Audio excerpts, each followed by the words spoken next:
ప్రేమ కలిగిన దేవా, నాయన మీ సేవకులు మంచి సాక్ష్యం ఇచ్చి ఉన్నారు. తల్లిని మాదిరిగా తీసుకుని నాయన ప్రార్థన పరులుగా చేసావయ్యా. అనేకులకు ఆస్తికరంగా ఉంచావు. నీ కృపను బట్టి నీకు స్తోత్రం నాయన. ప్రభా, మీరు మాకు ఇచ్చినటువంటి యొక్క భాగ్యాన్ని బట్టి నీకు స్తోత్రాలయ్యా. సువార్త ప్రకటించు వాని యొక్క పాదములు పర్వతం మీద ఎంతో సుందరములు అన్నావు ప్రభా. సుందరమైనటువంటి పాదాలు మీరు మాకు ఇచ్చారు.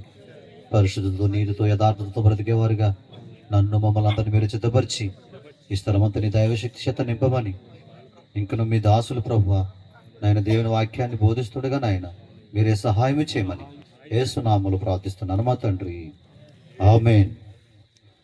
చివరిగా దేవుని సేవకులు సాల్మనయ్య గారు వాక్యాన్ని అందిస్తారు. అందరూ లేచి నిలబడదాం, ఒక పల్లవి చరణ పాడదాం. రాలిపోయే పువ్వుకు ఎందుకిన్ని రంగులు, విడిచి వెళ్ళే గూడుకు ఎందుకిన్ని హంగులు. రాలిపోయే పువ్వుకు ఎందుకిన్ని రంగులు, విడిచి వెళ్ళే గూడుకు ఎందుకిన్ని హంగులు.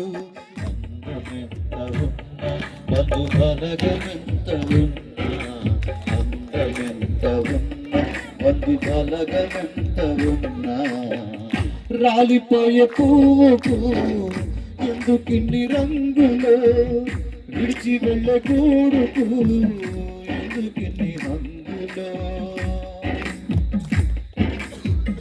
మరణపు ముల్లును విరిచిన ధీరుడు, మరణము గెలచిన సజీవుడై లేచిన. మరణపు ముల్లును విరిచిన ధీరుడు, మరణము గెలచిన సజీవుడై లేచిన. ప్రభువైన యేసుక్రీస్తు తను పిలచుచుండు నిన్ను. ప్రభువైన యేసుక్రీస్తు తను పిలచుచుండె నిన్ను. పాపివైనను నీవు రోగివైనను, ఎంత పాపివైనను నీవు రోగివైనను, ప్రేమతో క్షమించి పరలోక రాజ్యమిచ్చు. ప్రేమతో క్షమించి పరలోక రాజ్యమిచ్చు. యేసే మార్గము, యేసే జీవము, యేసే సత్యము, యేసే నిత్య జీవము. యేసే మార్గము, యేసే జీవము, యేసే సత్యము, యేసే నిత్య జీవము. రాలిపోయే పువ్వుకు ఎందుకిన్ని రంగులు, విడిచి వెళ్ళ గూడుకు ఎందుకిన్ని హంగులు. కూర్చుందాం. దేవుని వాక్యాన్ని అందరూ కూడా శ్రద్ధగా దేవుని వాక్యాన్ని అందా. ప్రభువా, ఈ రాత్రి వేళ ఇలాగున్న తల్లిని జ్ఞాపం చేసుకున్నట్టు ఆశీర్వాదం ప్రభువా. నాయనా, బ్రతుకుతున్న మాకు ఇది ఒక పాఠమయ్యా. నా తండ్రి, మేమందరము ఆ మార్గములు వెళ్ళవలసిన వారమే నాయన. ప్రభువా, నీ మార్గంలో సాగిపోయే అనుభవాన్ని మా అందరికీ దయచేయండి. మాకన్నా ముందు వెళ్ళిన వారిని మాదిరిగా తీసుకుని వారి ప్రవర్తన ఫలం అనుసరించడానికి నాయన సహాయం చేయండి అయ్యా అని అందరూ ప్రార్థన చేసుకుందాం. ప్రతి ఒక్కరు కూడా మనములుగా ప్రేమించు గణమనదేవా, ప్రేమలు మా తండ్రి, మనం చేసేటి కథనాలు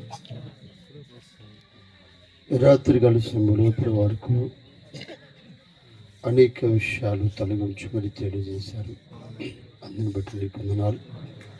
కొద్ది నిమిషాలు నిస్సందం నిలబడుతూ ఆ పాత్రని కలిగిన ప్రభావ నీ సెలవు చాటుకు మెరుగుపరిచి నాతో మాతో అందరితో మరి మాట్లాడి వెలుగలుగా మనసు గ్రహపరిధం దాయిచేయమని యేసుక్రీస్తు పరిశుద్ధ నామమున అతని తెలుగునామ తండ్రి, ఆమేన్. అందరి కొందనాలు. దేవునికి మాటలు చూద్దాం.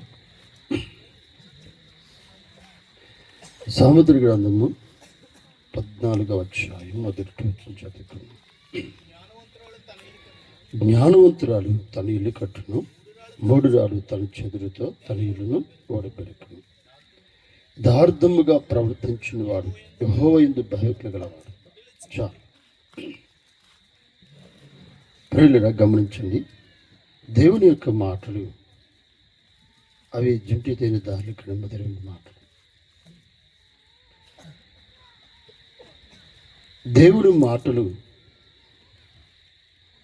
వాడు తలపోసుకుంటూ ఉంటే అంత రుచిగా ఉంటాయి, వదిలేస్తే ఏముండవు.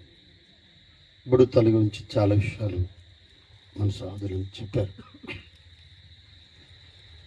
అయితే ఈరోజు ఆవిడ జ్ఞాపకాది కూటాన్ని ఈరోజు మనందరం జ్ఞాపకం చేసుకోవడానికి దేవుడు కూడా చూపించాడు. ఈ పెడుకుడు బలంగా ఉండాలంటే 5 ఏళ్ళు బలంగా ఉండాలి. అలాగే ఈ సేవా పరిచర్యలో ఆవిడ ఒక బలమైన ఒక ఏలుగా నిలబడింది. కాబట్టి దేవుడు ఈ రోజునే ఆవిడ గురించి కొనియాడడానికి దేవుడు సహాయము చేశాడు.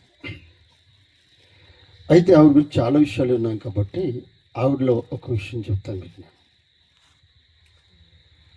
ఆవిడ అంత ఘనంగా ఉండడానికి, అంత సువార్త చెప్పడానికి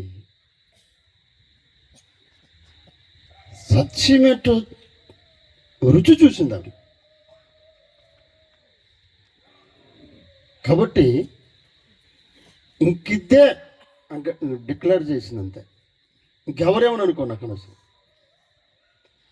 ఆవిడ మారు మనసు పొంది దేవుని రుచి చూసి, భక్తి అంటూ రుచి చూసిన తర్వాత ఆవిడ మరణించే వరకు కూడా సహవాసం అనుభవాన్ని ఇంకెక్కడ తక్కువ చేయాల. కానీ ఇక్కడ ఉన్న వాళ్ళందరికంటే మాటని వినిన ఆవిడే మాట వింది కాబట్టే చెప్పగలిగింది. ఏమంటారు ఎన్నది కాబట్టే చెప్పగలిగింది. ఎన్నుకొండగా చెప్పగలిగింది. ఆవిడ ముఖమాటలాగా మాట్లాడితే ఆ మొదటి దినాల్లో నాకు బైబిల్ చాలా తెలిసింది, అంటే తక్కువ కాబట్టి ఏదైనా సందర్భం ఉంటే అయ్యారు దీని గురించి చెప్పండి అయ్యారు అంటే నాకు తెలిసింది కాదు, వాస్తవం ఒప్పుకున్నాను. అసలు బైబిల్ ఎలా చెప్పడానికి మీరు చెప్పమండిది. నేను అడగండి వాళ్ళందరూ వెళ్ళిపోయి, ఎందుకంటే నాకు రాదు కాబట్టి అది వచ్చి చెప్పడం. వాళ్ళందరూ వెళ్ళిపోయి నీకు చెప్తే వెళ్ళాను పడి కుదరదు చెప్పాల్సిందే వదిలేలాగా లేదు. నీ ధైర్యం నాకు రాదు, అది వాస్తవం. నాకు రాదు, ఇప్పుడు తొందర నువ్వు దిక్కు తప్ప నాకు ఎవరు లేనేసే అంట. ప్రభు అని మనసులో ప్రార్థన చేసుకుంటా సరే చెప్తాను అని చెప్తే దేవుడు ఖచ్చితంగా అక్కడ ఉన్న వాళ్ళకి ఆవిడికి సంతోషంగా ఇచ్చిన ఆ మాటలు దేవుడు మాట్లాడు. అంటే ఆ ఉద్దేశం ఏంటంటే ఎదుటి వ్యక్తిని అవమానపరచాలని కాదు, కానీ మేము తెలుసుకోవాలి, ఎదుటి వ్యక్తి కూడా తెలుసుకోవాలి అన్న ఆశని దేవుడి అభివృద్ధి పొందించుకో. కాబట్టి ఆఖరి దిన వరకు ఆవిడ జీవితాన్ని చక్కగా ఉంటే ప్రతి మనిషిలో చూడండి, ఇక్కడ కూర్చొని మనం అందరిలో మంచి ఉంటాయి, చెడు ఉంటాయి. మంచి ఉంటుంది, చెడు ఉంటుంది.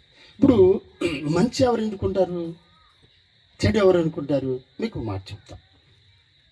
ఓ రాజుగారు పిలిచి, అబ్బాయి ఇదిగో మన దేశంలో మంచి వాళ్ళు ఎంతమంది చూసిరమ్మని అంట. చూసిరమ్మంటే మొత్తం అంతా చూసి వచ్చేసి ఒక వారం 10 రోజులు మొత్తం తిరిగి వచ్చాడు. మొత్తం మీద ఎదురుగా తిప్పలబడి వచ్చాడు. వచ్చింది, సార్ ఒక్కడ లేడండి అన్నాడంట. అక్కడ లేడం జరిగి సరే అయిపోయింది. కొద్ది రోజులు అయిన తర్వాత మరుగుడు పడి, సరే అబ్బాయి మన దేశంలో చట్టాలు ఎంతమంది చూసిరమ్మని అంట. సరే వీళ్ళు కూడా ఒక వారం 10 రోజులు మొత్తం మీద తిప్పలబడి మా దేళ్ళు చూసి వచ్చేసాడు. వచ్చింది కదా సార్ అన్నాడు. ఏమనంటే ఏంటి అబ్బాయి అంటే, అస్సలు మన దేశంలో చెడ్డోడు ఒక్కడు లేడన్నానంట. రాజుగారు ఏ నిర్ణయం తీసుకోవాలో తెలియలా. సరే ఒక వారం 10 రోజులు అయిపోయిన తర్వాత అరే వీళ్ళిద్దరు అని పిలుచుకొచ్చి, అబ్బాయి మరి ఏంటి సంగతి, మరి నువ్వు వెళ్ళావు కదా, మరి మంచి వాళ్ళు ఎంతమంది ఉన్నారంటే ఒక్కడు లేడండి అన్నాడు. మరి నీవు ఇలా కదా నీ సంగతి ఏంటంటే అసలు చెడ్డోడు ఒక్కడు లేడండి, నాకు కనపడలేదండి అని అంట. అంటే మరి ఇద్దరు మాటలు ఎవరిది కరెక్ట్ అన్నాను రాజుగారు. మరి నువ్వేమో మంచోళ్ళు లేవు అంటున్నావు, నువ్వేమో చెడ్డోళ్ళు లేడు అంటున్నారు. మరి కారణం ఏంటంటే ఆడికి దెబ్బలాడుతున్నాడు, అసలు ఒక్కడు లేడండి అసలు నీతిమంతుడు అని చెప్పేదానికి. అప్పుడు రాజుగారు అంట, మరి నీ మనసు మంచిది కదరా, అందుకే అంత చెడ్డవాడు. అందుకే పచ్చకాంబరోడికి లోకమంతా ఎట్టుకుంటుంది, ఆడికి కామర్లు వచ్చినాయి. ఆడికి అర్థమైందా?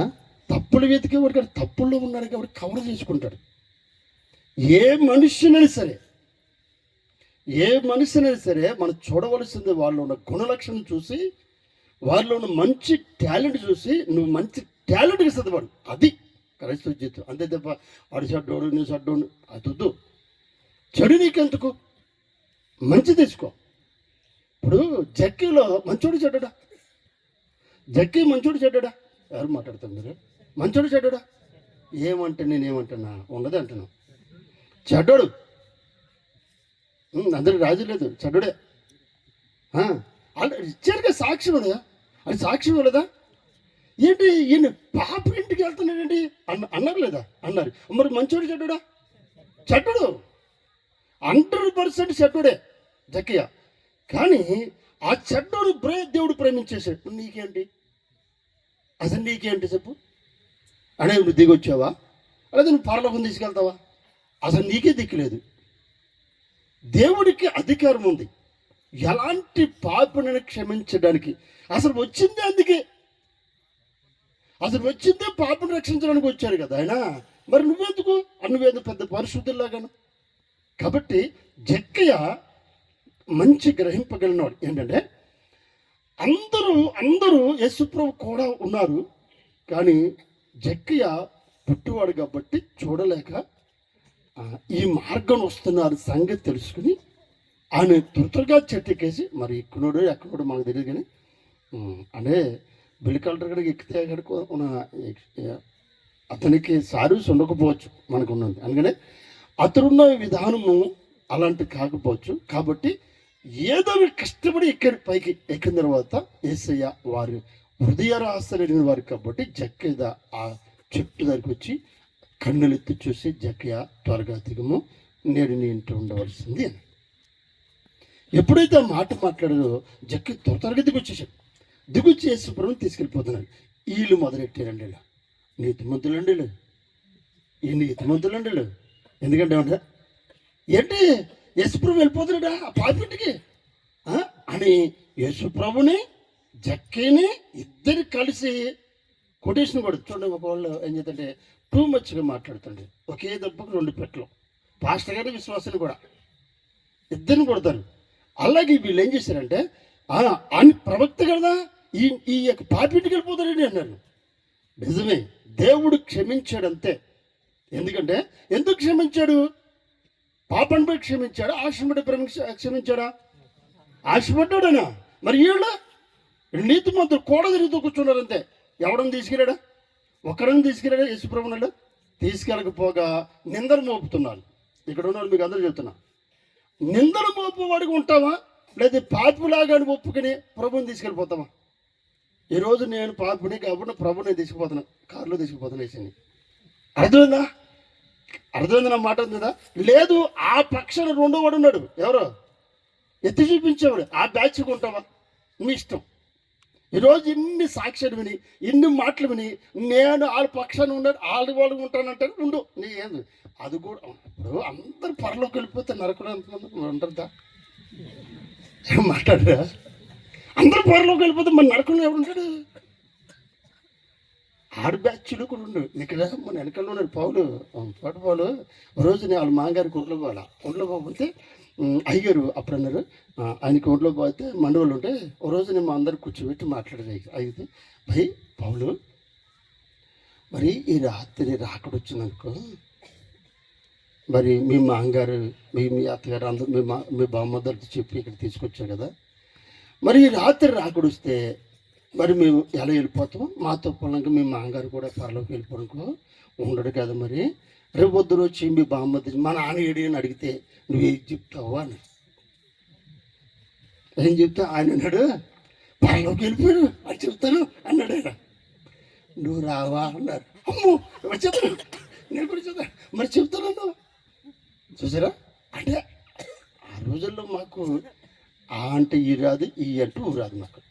అది మా భక్తి ప్రారంభ దినాల్లో ఉన్న భక్తి ఏంటంటే ఏం చెప్తే చేయడమే, ములగమంటే ములగడం, పరిగెత్తమంటే పరిగెత్తడం. అది మేము నేర్చుకున్న భక్తి అంటే అది. అర్థం.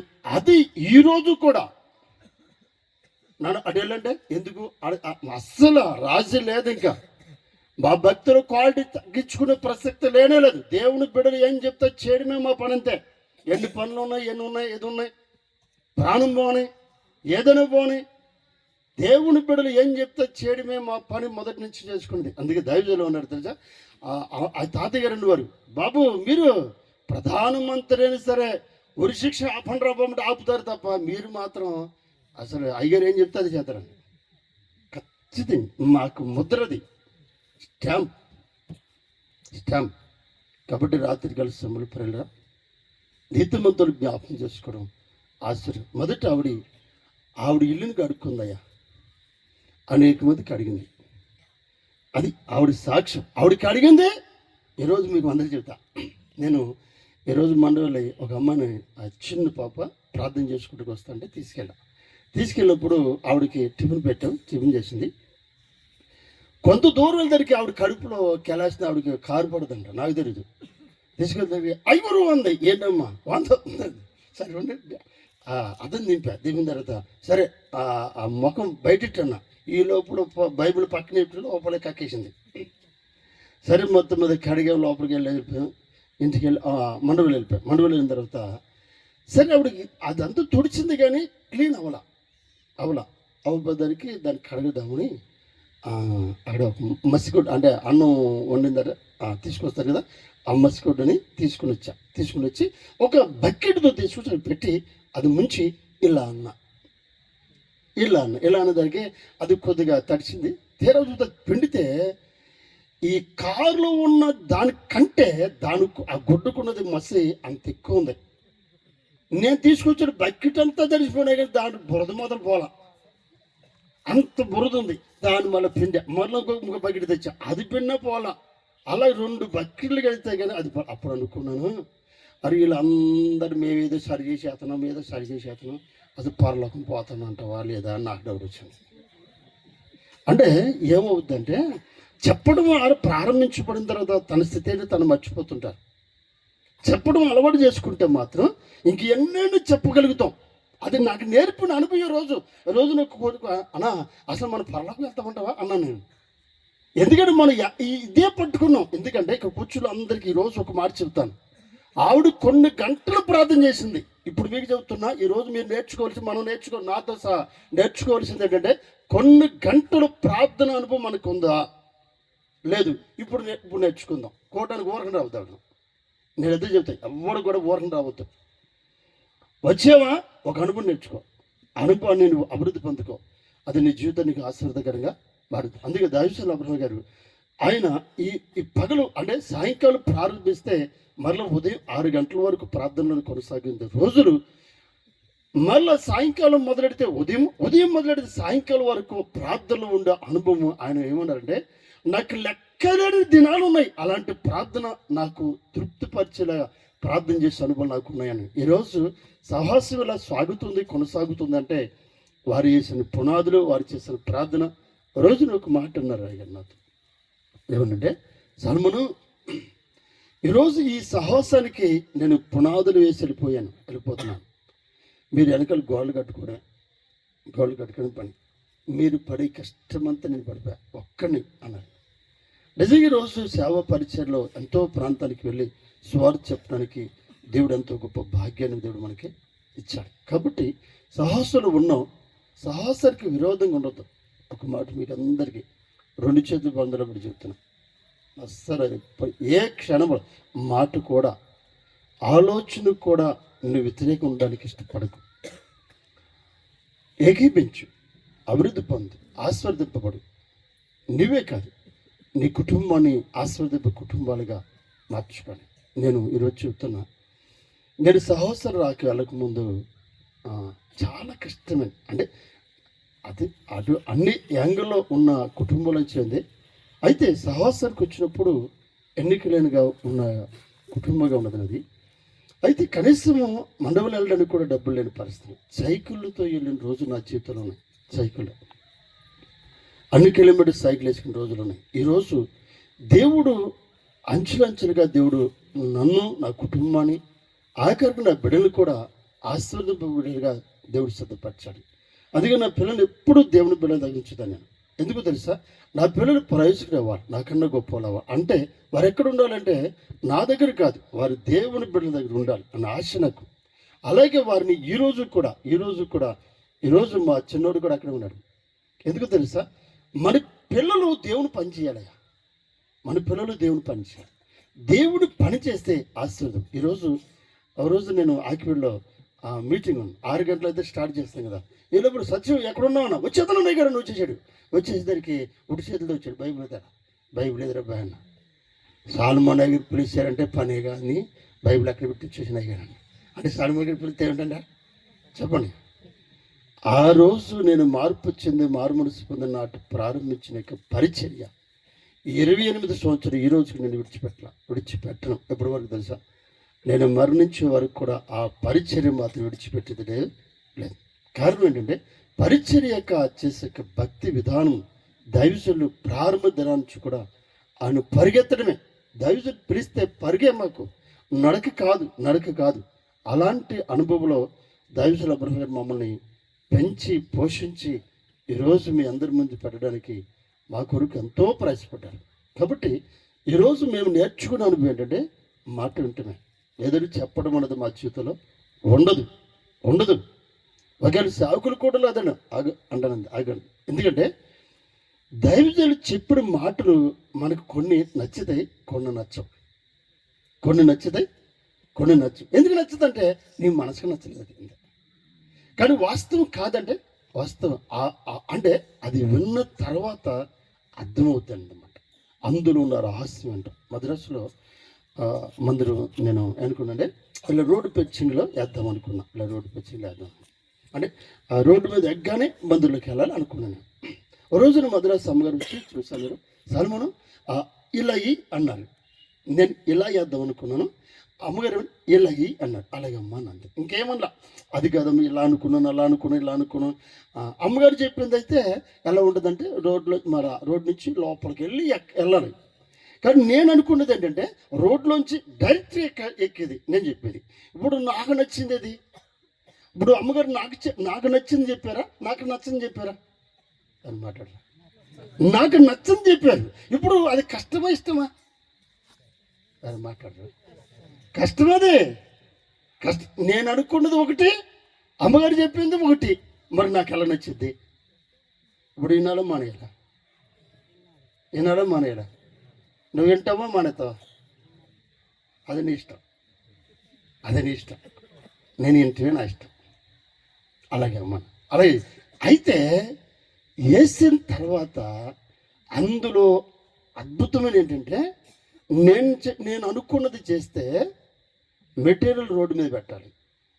దైవజనులు చెప్పిన మాట అంటే మెటీరియల్ అంతా లోపలే, ఇంకెవరికి తెలియవు. అన్ని లోపలే, ఎవరికి తెలియకుండా చేసిన పనులు చేయడానికి దేవుడు సహాయము చేసి. ఇప్పుడు చెప్పండి, మీరు చెప్పండి. మాట వింటం మంచిదంటే వినకపోవడం మంచిదంటే మీ ఇష్టం. నేను మాత్రం వింటా. ఎప్పటి వరకు వింటాను? ఈ శ్వాస విధి ముగించే వరకు కూడా వినడానికి వినకపోవడం కారణం ఏంటో ఒక మాట చెప్పేసి ముగించేసుకుందాం. దావీదు భక్తుడు దేవుడి మాట విన్నాడు, దేవుని బిడ్డల మాట విన్నాడు. అది మంచి అయినను చెడైనను మనకి కష్టమైతే మనం అంగీకరించాం. కానీ దావీదు తన పాప విషయంలో కూడా ఆ మనుషుడు నీవే అన్నాడంతే, నిజమే అన్నాడంతే. ఇంకా డొంకుట తిరిగాడు, అది కాదు ఇది కాదు సాకులు చెప్పలా, నిజమే అన్నాడంతే. దావీదు ప్రవక్త ఏం చెప్పాడు? నువ్వు ఆ మనుషుడు నీవే, ఉపమానం చెప్పిన తర్వాత ఆ మనుషుడు నీవంటే నిజమే, నేను పాపం చేసేదానంతే. ఆ పాప విషయంలో పశ్చాత్తపడి ఏడ్చిన తర్వాత వచ్చిన ఆశీర్వాదం తెలుసా? భూమి ఆకాశములు గతించిపోయిన కానీ ఆయన యొక్క సింహాసనం వద్ద నిలిచి ఉంటుంది. భూమినంత వరకు అన్నాడు దేవుడు. అంటే ఆయన కృప తరతరాలకి. ఈరోజు భక్తి అనేది మనతో ఆగిపోయేది కాదు, తరతరాలకి ఆశీర్వాదం రావాలి. అది దావీదు చేసిన అనుభవం. అలా చేయడానికి గల కారణం ఒక అనుభవం ఉంది, అది చూసేసి ముగించుకుని దేవుని తీసుకుందాం.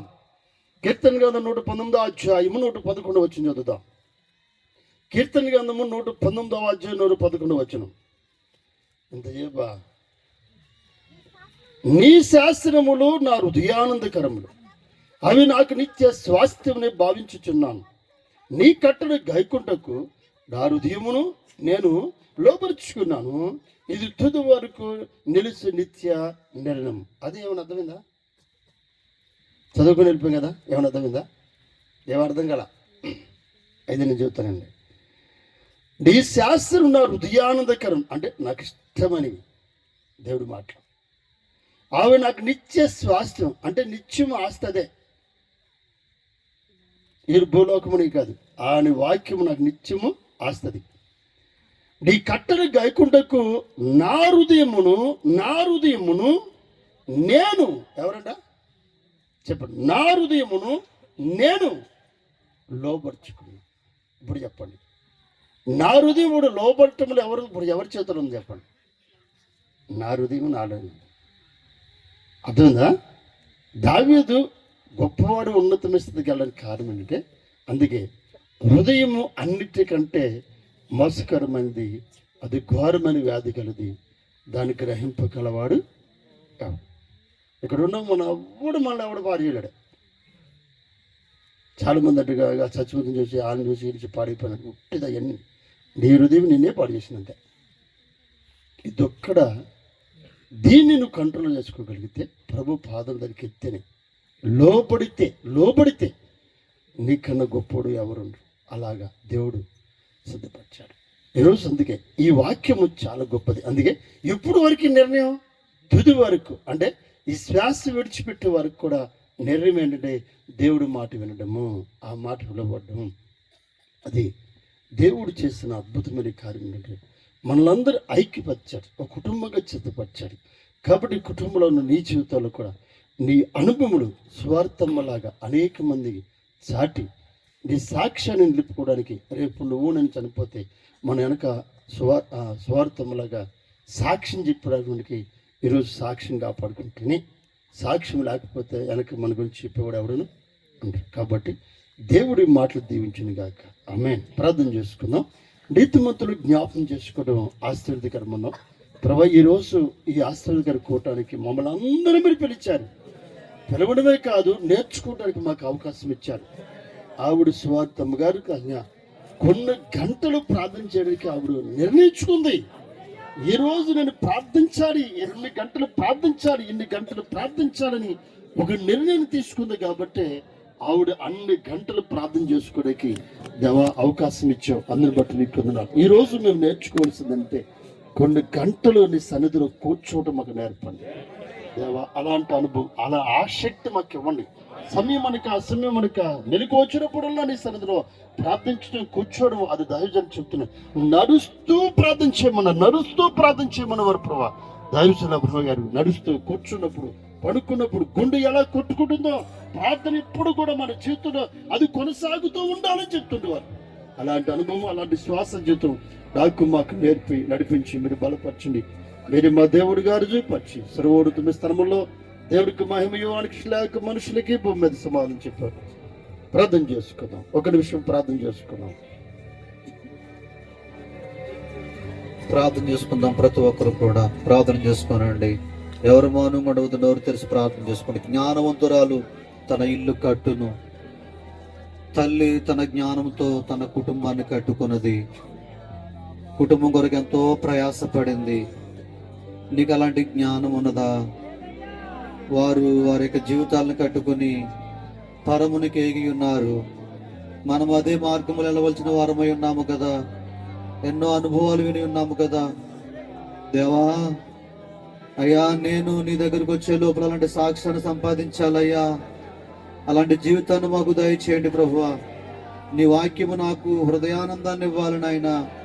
నాకు ప్రీతికరముగా ఉండాలి నాయన. నీ ధర్మశాస్త్రానుసారంగా నేను బ్రతకాలి తండ్రి. సహాయం చేయండి అని ప్రార్థిస్తారా ప్రతి ఒక్కరు కూడా? ప్రార్థన చేసుకోనండి.